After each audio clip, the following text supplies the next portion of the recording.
आइए मेरे प्यारे बच्चों, आज हम लोग साइंस सेट 1 के बारे में विस्तार से अध्ययन करेंगे। और ये बहुत ही इम्पोर्टेंट है जो परीक्षा की दृष्टि से है, और ये बीते बार पूछा गया था इसी टाइप का, और इस बार भी इसी तरह से। और ये आउट ऑफ सिलेबस नहीं है, सिलेबस से ही लिया गया है, इसलिए गड़बड़ाना नहीं है।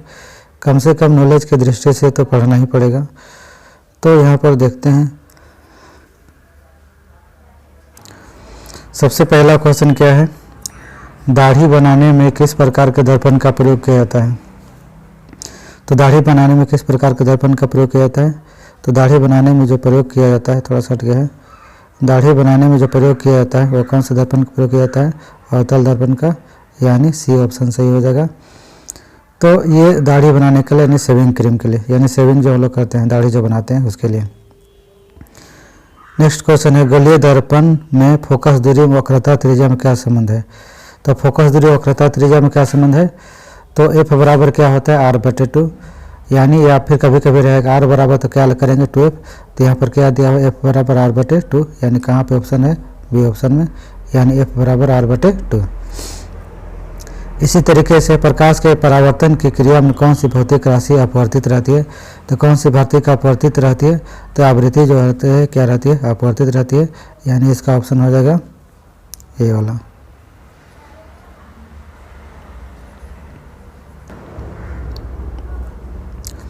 अवतल दर्पण से परावर्तन के बाद किरण किस बिंदु से होकर के गुजरती है।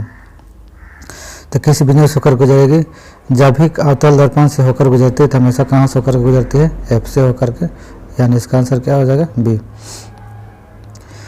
फिर कहता है, किसी दर्पण से वस्तु को कहीं भी रखने से वस्तु के बराबर आकार का सीधा प्रतिबिंब बनता है, सीधा प्रतिबिंब बनता है। तो दर्पण तो वह कौन सा दर्पण होगा।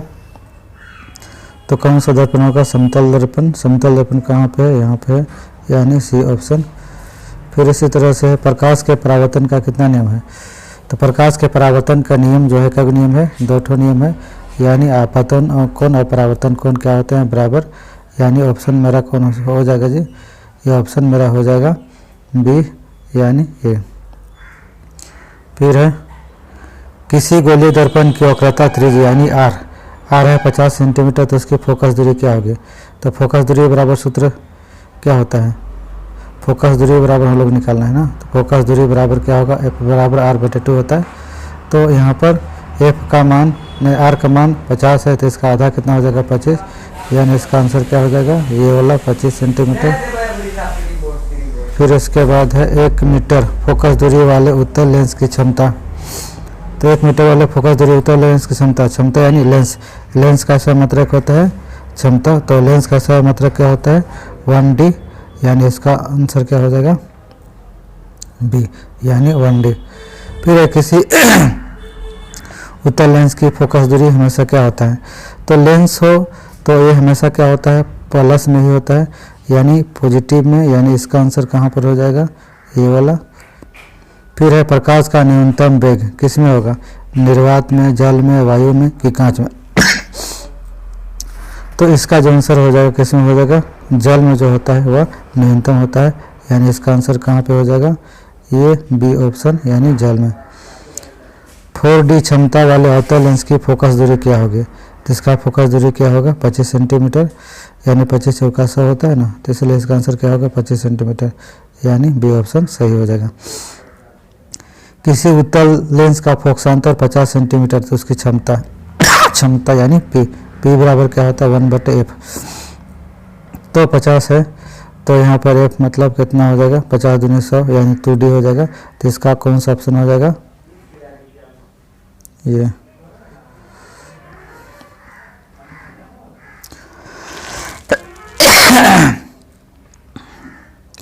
फिर प्रकाश का वेग, प्रकाश का वेग किस में अधिक होगा, तो निर्वात में होगा, यानी इसका आंसर हो जाएगा डी। दिए गए प्रक्रम में कौन ऊष्माक्षेपीय अभिक्रिया है। तो इसमें कौन सा ऊष्माक्षेपीय अभिक्रिया है, श्वसन अभिक्रिया जो ऊष्माक्षेपीय अभिक्रिया है, यानी श्वसन अभिक्रिया कहाँ पर है, ये वाला है। फिर उसके बाद है, चिप्स के पैकेट विकृत गंधिता से बचाने के लिए कौन सी गैस डाली जाती है। यानी चिप्स जो भी हम लोग खाते हैं, चाहे आलू को या टमाटर का जो भी चिप्स होता है, उसमें कौन सा गैस डाला जाता है, और चिप्स में जो गैस डाला जाता है वो नाइट्रोजन गैस होता है, यानी बी ऑप्शन सही हो जाएगा। जंग लगना किस प्रकार का अभिक्रिया है? तो जंग लगना जो है एक प्रकार का संयोजन अभिक्रिया है। संयोजन अभिक्रिया कहाँ पर है? ए ऑप्शन है। इसके बाद दिए गए अभिक्रिया में कौन सा पदार्थ का उपचयन है? ZnO प्लस सी रिएक्शन Zn प्लस CO। तो इसमें कौन सा प्रक्रिया फिर है? यानी इसमें जो है सी का हो रहा है, यानी सी कहाँ पर है? बी ऑप्शन में, यानी इसका आंसर हो जाएगा सी। फिर है दिए गए कौन सा रासायनिक समीकरण संतुलित है? तो यहाँ पर जो भी समीकरण देख रहे हैं यहाँ पर जैसे है ये वाला पहला है Ca इंटू OH2 रिएक्शन, ये करेंगे तो ये बैलेंस नहीं होगा। तो यहाँ पर इसको बैलेंस करके करना है कि संतुलित समीकरण कौन है। तो यहाँ पर देख रहे हैं यहाँ पर जो है ये वाला संतुलित समीकरण में, तो यहाँ पर कौन सा ऑप्शन आ जाएगा? ये वाला जो है संतुलित समीकरण होगा, क्योंकि इसमें जांच करने के बाद पता चला है दोनों में इक्वल है, इसलिए। बाकी बात इधर किसी में इक्वल नहीं है, जैसे इसमें कहीं इक्वल नहीं है। आगे चलते हैं। दिए गए चित्र में कौन सी अभिक्रिया हो रही है? तो कौन सी अभिक्रिया हो रही है दिए गए चित्र में? यहाँ पर जो चित्र दिया गया है, चित्र को देख लेते हैं। दिए गए चित्र में कौन सी अभिक्रिया है? Pb प्लस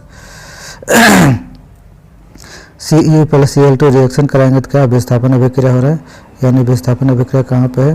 तो विस्थापन अभिक्रिया यहाँ पर यहाँ पे है, देखो यहाँ पे डी ऑप्शन हो जाएगा विस्थापन अभिक्रिया। फिर इसके बाद दिए गए पदार्थ में कौन गंधीय सूचक का व्यवहार करता है? तो प्याज जो गंधीय सूचक का व्यवहार करता है, यानी ये ऑप्शन हो जाएगा ये प्याज। फिर है हड्डियों को जोड़ने के लिए, यानी इसको प्लास्टर ऑफ पेरिस ही बोलते हैं। तो हड्डियों को जोड़ने के लिए किस चीज़ का प्रयोग किया जाता है? Ca into SO4 into half H2, यानी इसका आंसर कहाँ पे हो जाएगा? ये डी। इसके बाद यहाँ से आते हैं विरंजक चूर्ण। तो विरंजक चूर्ण का सूत्र क्या होता है? यानी इसका सूत्र होता है CaOCl2, यानी इसका ऑप्शन हो जाएगा सी वाला यहाँ पे। नेक्स्ट आते हैं, इस चित्र में कौन सी अभिक्रिया हो रही है? तो इस चित्र में कौन सी अभिक्रिया है? वियोजन अभिक्रिया, यानी क्योंकि यहाँ पर टूट रहा है, तो टूट रहा है तो इसको क्या बोलेंगे? वियोजन अभिक्रिया, यानी इसको यहाँ पर ले जाते हैं और यहाँ पर करते हैं, सॉरी इसमें मिट जा रहा है, यहाँ पर चलते हैं, यहाँ पर हो जाएगा वियोजन अभिक्रिया। सॉरी वियोजन यहाँ पे है ना, ये नहीं। टमाटर में ऑक्सैलिक अम्ल पाया जाता है, तो टमाटर में कौन सा मिला था? ऑक्सैलिक अम्ल, यानी यहाँ पे कहाँ पे है? ये वाला। तनुकरण प्रक्रिया में होती है, तो तनुकरण प्रक्रिया हमेशा क्या होती है? इसमें प्लस में वृद्धि होती है, तो इसमें क्या हो जाएगा? सी ऑप्शन हो जाएगा, यानी सी ऑप्शन में क्या कर रहा है? ये वाला। निम्नलिखित में कौन सा प्रकाशीय वियोजन का उदाहरण है? तो प्रकाशीय वियोजन का कौन सा उदाहरण है?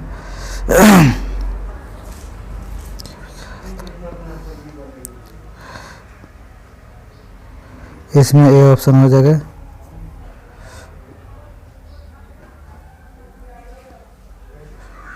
फिर अमीबा अपने किस अंग से भोजन करता है? तो अपने कुटपादों के माध्यम से करता है, यानी इसका आंसर क्या हो जाएगा? ये सी।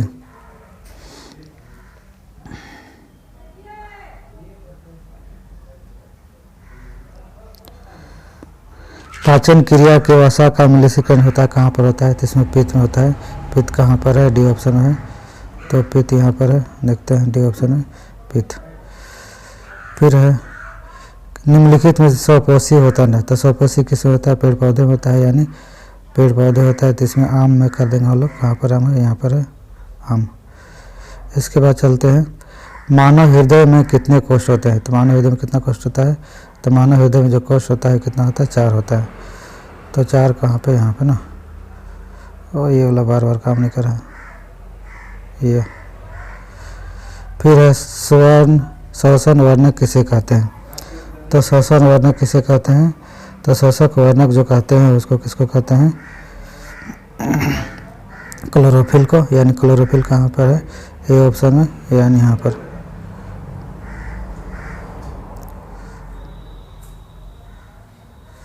क्लोरोफिल वाला। उत्सर्जन तंत्र की क्रियात्मक इकाई क्या है? वृकाणु। तो वृकाणु सी ऑप्शन में है, बिल्कुल सही है, ये वाला हो जाएगा वृकाणु। फिर आगे चल के देखते हैं, वृक्क की क्रियाशीलता का कम होने पर रक्त को शरीर से बाहर निकालने के मिश्रण को क्या कहते हैं? इसमें क्या कहते हैं, कृत्रिम वृक्क। तो 33वें बिल को यहाँ प्रकार है, इसको अपहरण बोलते हैं, यानी इसको इंग्लिश में डायलिसिस भी बोल सकते हैं, डायलिसिस या अपहरण रहेगा। फिर है जनन की मूल घटना क्या है, डीएनए प्रतिकृति का बनना, यानी सी ऑप्शन सही हो जाएगा। यहाँ पर डीएनए प्रतिकृति का बनना। दिया गया चित्र किस जनन को दर्शाता है, तो किस जनन को दर्शाता है ये, तो ये बहुखंडन को दर्शाता है। बहुखंडन कहाँ पर है, बहुखंडन ए में है, बहुखंडन। फिर है नर युग्मक तथा मादा युग्मक के संलयन को क्या बोलते हैं, इसको निषेचन बोलते हैं। तो निषेचन कहाँ पर है, ए में है, तो इसका क्या हो जाएगा, निषेचन। लड़कों में यौनारंभ के लक्षणों का नियंत्रण कौन करता है, कौन करता है, टेस्टोस्टेरोन। तो टेस्टोस्टेरोन कहाँ पर है, यहाँ पर है, ए में है। फिर है सौर स्थिरांक का मान कितना होता है, 38 में, तो इसका होता है ए ऑप्शन हो जाएगा, यानी 1.4 × किलोवाट घंटा। जैव गैस का मुख्य घटक क्या है, तो जैव गैस का मुख्य घटक क्या है, मीथेन है, यानी इसका ऑप्शन क्या हो जाएगा, डी।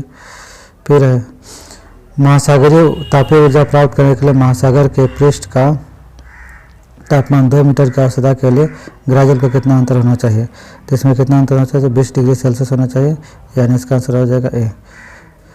तो इस तरह से विज्ञान में भी हम लोग पढ़ेंगे, धीरे धीरे पढ़ेंगे और विस्तार से पढ़ेंगे। और आज के लिए इतना ही। अगर ये वीडियो अगर तुम लोगों के लिए अच्छा लगे तो शेयर लाइक करके कमेंट ज़रूर कर देना, ताकि मुझे एनर्जी मिले और फिर ज़्यादा एनर्जी के साथ बनाने का प्रयास करूँ। चलिए फिर मिलते हैं नेक्स्ट वीडियो में।